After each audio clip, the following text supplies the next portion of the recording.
नमस्कार दोस्तों, स्वागत है आप सभी का सरकारी जॉब शॉर्ट्स के इस यूट्यूब चैनल पे। फ्रेंड्स, छत्तीसगढ़ में एक बार फिर से बड़ी भर्ती निकल कर सामने आ रही है। आप सभी देख रहे हैं छत्तीसगढ़ रोजगार समाचार, जो सीरीज हम लोग चला रहे हैं वो आप देख पा रहे हैं यहाँ। इसमें आप देखेंगे कि छत्तीसगढ़ में आयुष विभाग में जो है वैकेंसी निकली है कुल 183 पदों के लिए। अक्टूबर महीने की बड़ी भर्ती है, जल्दी इसके लिए आपको आवेदन करना होगा। बड़ी भर्ती 2024 अक्टूबर महीने की है। इसके बारे में कंप्लीट डिटेल आपको इस वीडियो को पूरा देखने के बाद प्राप्त हो जाएगी, तो वीडियो पूरा अंत तक जरूर देखिएगा।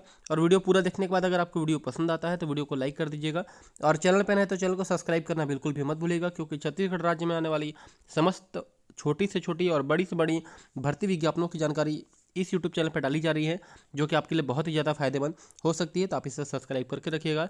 हम प्रतिदिन के हिसाब से भी वीडियोस डालते हैं और साप्ताहिक वीडियो भी बनाकर डालते हैं। कोशिश करते हैं कि लगभग जितने भी वैकेंसी छत्तीसगढ़ राज्य के अंतर्गत आ रहे हैं तो वो कवर हो जाए। कोई भी वैकेंसी या भर्ती विज्ञापन जो है, चाहे वो संविदा हो, रेगुलर हो, दैनिक वेतनभोगी हो, किसी भी प्रकार की हो, आपसे छूटे मत। इसलिए हम कोशिश करते हैं कि हर भर्ती विज्ञापन की वीडियो कभी कंबाइन बनाते हैं, कभी अलग अलग बनाते हैं। तो आप सब्सक्राइब करके रखेंगे तो आपको बहुत फायदा इससे मिलेगा। चलिए चलते हैं भर्ती विज्ञापन की ओर और देखते हैं कि क्या क्या आवश्यक दिशा निर्देश और उसके लिए नियम शर्तें दी गई हैं। सो फ्रेंड्स, ये आप यहाँ पर देख पा रहे होंगे, कार्यालय छत्तीसगढ़ राज्य आयुष सोसाइटी, राष्ट्रीय आयुष मिशन। यहाँ कलर थोड़ा बदलता हूँ मैं, ये देखिए राष्ट्रीय आयुष मिशन। ठीक है, ये जो वैकेंसी निकली है 10 अक्टूबर को। हालांकि इस वैकेंसी का पीडीएफ जो है यहाँ पास लिखा हुआ है, लेकिन सर्कुलेशन में लगभग 15 के बाद ही आपको देखने को मिली होगी। इसके अंतर्गत आप देखेंगे कि कौन कौन से पद हैं, तो बहुत सारे पद हैं। इसको मैं नीचे एक साथ आपको दिखाऊंगा, जो चार्ट के माध्यम से या टेबल के माध्यम से इन्होंने दिखाया है। सबसे पहली बात ये आपको बता दूं कि इसके लिए पूर्व में भी आवेदन आमंत्रित किए गए थे, जो कि 7/3/2024 को इसके लिए आवेदन आमंत्रित किया गया था। आप देख पा रहे होंगे उसमें जो जो आवेदन कर लिए थे, और पात्रता सूची भी जारी की गई थी। तो अगर आपने इन पदों के लिए आवेदन किया तो पुनः आवेदन करने की आपको जरूरत नहीं है। इसमें पूर्व अभ्यर्थियों की जो पात्रता सूची है उसका आप अवलोकन कर सकते हैं विभाग की वेबसाइट पर जाकर, जो कि यहाँ पर आपको दिया हुआ है। जो लोग नए हैं वो अप्लाई कर सकते हैं। अभ्यर्थी विज्ञापन संबंधित विस्तृत जानकारी, नियम एवं शर्तों का विवरण तथा आवेदन पत्र का प्रारूप विभाग की नवीन वेबसाइट ayush.gov.in एवं वेबसाइट cghealth.nic.in से प्राप्त या डाउनलोड कर सकते हैं।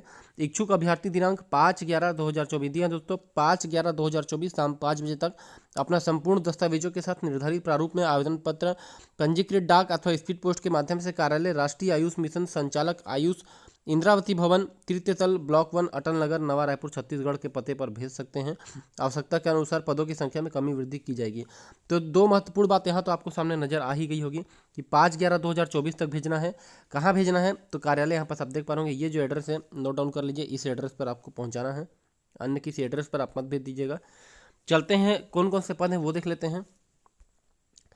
तो यहाँ पास आप देखेंगे कि आयुष चिकित्सक पोस्ट ग्रेजुएट आयुर्वेद के लिए है। शैक्षणिक अर्हता एवं अनुभव की बात की जाए तो भारतीय चिकित्सा केंद्रीय परिषद द्वारा मान्यता प्राप्त संस्था से कार्य चिकित्सा या पंचक्रम विषय में स्नातकोत्तर यानी कि पोस्ट ग्रेजुएशन की उपाधि, विधि द्वारा स्थापित किसी आयुर्वेद मंडल में स्नातक अथवा स्नातकोत्तर यानी कि ग्रेजुएशन अथवा पोस्ट ग्रेजुएशन की उपाधि का पंजीकरण यानी कि रजिस्ट्रेशन होना चाहिए।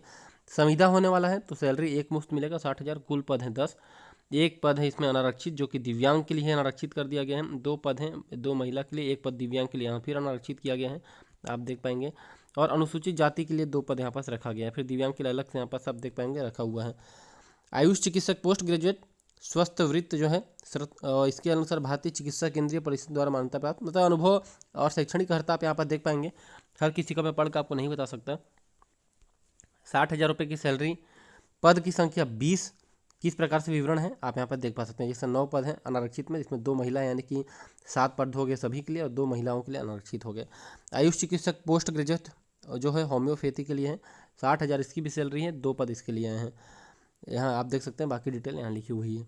आयुष चिकित्सक पोस्ट ग्रेजुएट यूनानी के लिए भी यहाँ पास है केंद्रीय यूनानी परिषद द्वारा मान्यता प्राप्त संस्था से, जो है मुआलेजात या इल्मुन अदविया, इस विषय में स्नातकोत्तर जो भी इनका सब्जेक्ट होता होगा। और फिर यहाँ पास रजिस्ट्रेशन 60,000 है, एक पद है। आयुष चिकित्सक ग्रेजुएट 40,000 रुपये की सैलरी है, 120 सबसे ज़्यादा पद इसी में आए हुए हैं। भारतीय चिकित्सा केंद्रीय परिषद द्वारा मान्यता प्राप्त संस्था से आयुर्वेद में स्नातक उपाधि, इंटर्नशिप सहित छत्तीसगढ़ आयुर्वेद, यूनानी तथा प्राकृतिक चिकित्सा बोर्ड में स्थायी पंजीयन। 40,000 रुपये की एक मुश्त सैलरी है, 120 पद हैं, बहुत ज़्यादा पद इसमें देखने को आपको मिलेंगे।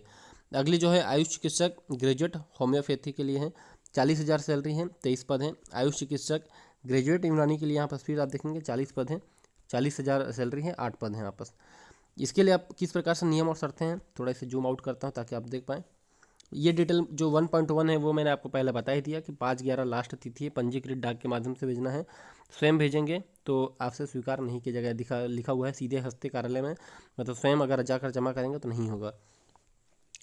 क्या क्या डॉक्यूमेंट अटैच करना है उसकी सूची यहाँ पर दी गई है। 10वीं 12वीं स्नातकोत्तर इंटर्नशिप संबंधित डिग्री स्नातकोत्तर विषय में जो काउंसिल का पंजीयन होना चाहिए छत्तीसगढ़ निवासियों हेतु। तो छत्तीसगढ़ के जितने भी निवासी हैं इसके लिए अप्लाई होने वाले हैं।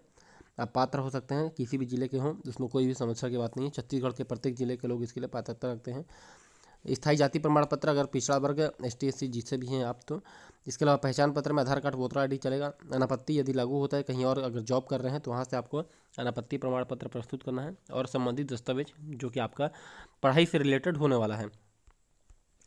आवेदन प्रस्तुत करने की अंतिम तिथि तथा निर्धारित शैक्षणिक योग्यता और अन्य अर्हता पूर्ण नहीं होगी तो आपका जो है आवेदन पत्र निरस्त कर दिया जाएगा। तो अगर आप रखते हैं योग्यता तभी आप दीजिएगा। सबसे महत्वपूर्ण बात इसमें यह है कि यहाँ पास आपको DD बनवाना है जो कि छत्तीसगढ़ राज्य आयुष सोसाइटी रायपुर इस नाम से हिंदी अंग्रेजी में लिखवा कर आपको DD बनवाना पड़ेगा। DD के बिना अगर आप भेजेंगे आवेदन पत्र तो स्वीकार नहीं किया जाएगा, साफ साफ लिखा गया है। अगर आप दिव्यांग अनुसूचित जाति अनुसूचित जनजाति के हैं तो 200 रुपये का DD आपको राष्ट्रीयकृत बैंक यानी कि स्टेट बैंक, सेंट्रल बैंक जैसे बैंकों से बनवाना पड़ेगा, जिसको आपको अटैच करना है। और ध्यान रखिएगा जब भी आप इस प्रकार का फॉर्म भरते हैं तो फॉर्म भरने के बाद फॉर्म का एक प्रति फोटोकॉपी कराकर अपने पास जरूर रखिएगा, चाहे वो DD हो या फॉर्म का पूरा आवेदन पत्र का प्रारूप हो, उसका या तो आप PDF बना कर रख लीजिए या फोटोकॉपी करा कर रख लीजिए। एक सबूत आपके पास जरूर होना चाहिए कि आपने आवेदन किया है, आपने DD बनवाया है, तो फोटोकॉपी या फोटो क्लिक करके रखिएगा। दिव्यांग अनुसूचित जाति अनुसूचित जनजाति के लिए 200 रुपये, अन्य पिछड़ा वर्गों के लिए 300 रुपये, अनारक्षित यानी कि जनरल के लिए 400 रुपये की DD बनेगी, आपको बनवाना है। बाकी जो DD चार्ज होता है वो बैंक आपसे ले लेगा और 400 रुपये का DD आपको बना के वहाँ पर दे देंगे। ठीक है, अलग अलग जो है DD चार्ज लगता है।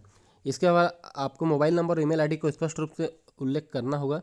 ठीक है, और अन्य राज्यों के अभ्यर्थियों को आरक्षण का लाभ नहीं मिलेगा। अन्य राज्यों के अभ्यर्थियों को आरक्षित वर्ग हेतु निःशुल्क जो निर्धारित शुल्क है उसका भुगतान करना होगा, तो उनको कोई आरक्षण नहीं मिलेगा, पैसा उनको भी DD पटाकर करना पड़ेगा। किसी अन्य राज्य के हैं तो वो भी अप्लाई कर सकते हैं, इसमें लिखा गया है। एक से अधिक पद के लिए पृथक पृथक आवेदन प्रेषित करना होगा।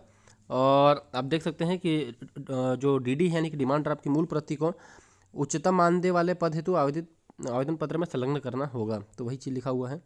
आयु सीमा की बात की जाए तो 1 जनवरी 2024 को आधार मान रहे हैं इन लोग 18 वर्ष अधिकतम न्यूनतम, और जो 65% है उसको अधिकतम रखे हैं, तो 18 कम होने वाली है। 18 से कम होगा तो नहीं चलेगा, 18 न्यूनतम 65 अधिकतम यहाँ पास हो गया है। छत्तीसगढ़ के मूल निवासी प्रमाण पत्र के स्थान पर अन्य राज्य के मूल निवास प्रमाण पत्र प्रस्तुत करने की स्थिति में अभ्यर्थियों को आरक्षण लाभ नहीं मिलेगा, तो बताया गया है कि दूसरे राज्य वाला है। प्राप्त आवेदनों हेतु दावा आपत्ति हो गया, पात्र सूची आदि नवीन वेबसाइट, ये देखिए ये नया वेबसाइट यहाँ पास होगा एवं ये पुराना वेबसाइट है, इसमें भी आपको दिखा जारी कर दिया जाएगा, तो आप इसे स्क्रीनशॉट ले लीजिए, आपको यहीं पता चलेगा।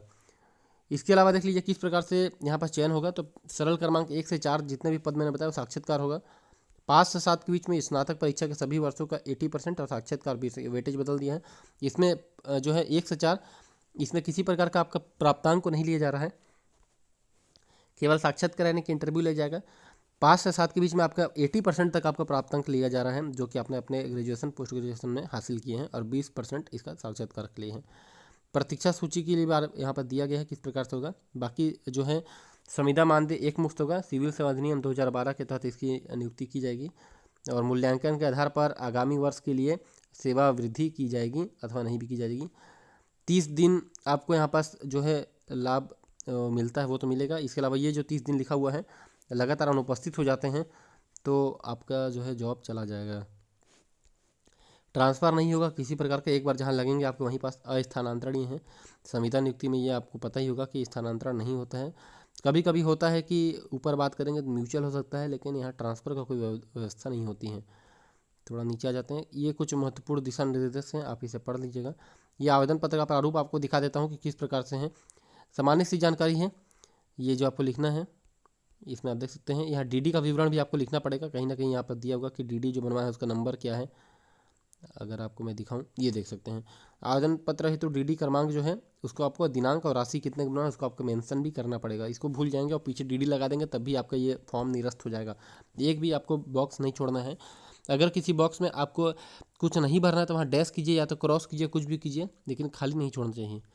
घोषणा पत्र है, इसको आपको ध्यानपूर्वक पढ़ लेना है और यहाँ पे अपना पूरा डिटेल लिख के यहाँ पास अपना सिग्नेचर कर देना है। सिग्नेचर नहीं करेंगे तो आवेदन पत्र यहाँ पर स्वीकार नहीं किया जाएगा, क्योंकि यही घोषणा पत्र है जिसके माध्यम से आपका आवेदन मान्य होता है। तो ये कुछ भर्ती विज्ञापन के बारे में मैंने बताया, जो संपूर्ण जानकारी आपको लगभग प्राप्त हो गई होगी कि कौन सी भर्ती आई है, कहाँ आई है, कितने पद है, किस प्रकार आवेदन करना है, डीडी कैसे बनवाना है, उम्र सीमा कितनी है, सैलरी कितनी है, पद कितने हैं, सभी जानकारी बता दी है मैंने। फिर भी अगर कोई आपको डाउट होता है तो नीचे कमेंट बॉक्स खुला हुआ है, आराम से आप कमेंट कीजिए, आपके हर कमेंट का रिप्लाई दिया जाएगा। साथ ही साथ दोस्तों, अगर आपको वीडियो पसंद अभी आ गया होगा पूरा देखने के बाद, तो वीडियो को लाइक कीजिएगा। और इसी प्रकार की वीडियोस आप चाहते हैं कि भर्ती विज्ञापन की आप तक डायरेक्ट पहुंचते रहे तो सब्सक्राइब कर लीजिएगा, क्योंकि छत्तीसगढ़ राज्य में आने वाली कोई भी भर्ती विज्ञापन आपसे छूटेगी नहीं अगर आप हमारे यूट्यूब चैनल सरकारी जॉब शॉर्ट्स को सब्सक्राइब कर लेते हैं। तो ये गारंटी है कि छोटी से छोटी, बड़ी से बड़ी भर्ती विज्ञापनों की जानकारी आपको निश्चित निर्धारित समय पर मिल ही जाएगी। आप टेंशन फ्री हो जाइए, एक बार सब्सक्राइब कीजिए और छत्तीसगढ़ में आने वाली जितनी भी भर्ती विज्ञापन है उसकी जानकारी बैठकर प्राप्त कीजिए। कहीं भी और जाने की और भटकने की आपको ज़रूरत नहीं है। सो आज की वीडियो में इतना ही फ्रेंड्स, मिलते हैं एक नई वीडियो में नई भर्ती विज्ञापन के साथ। तब तक के लिए धन्यवाद।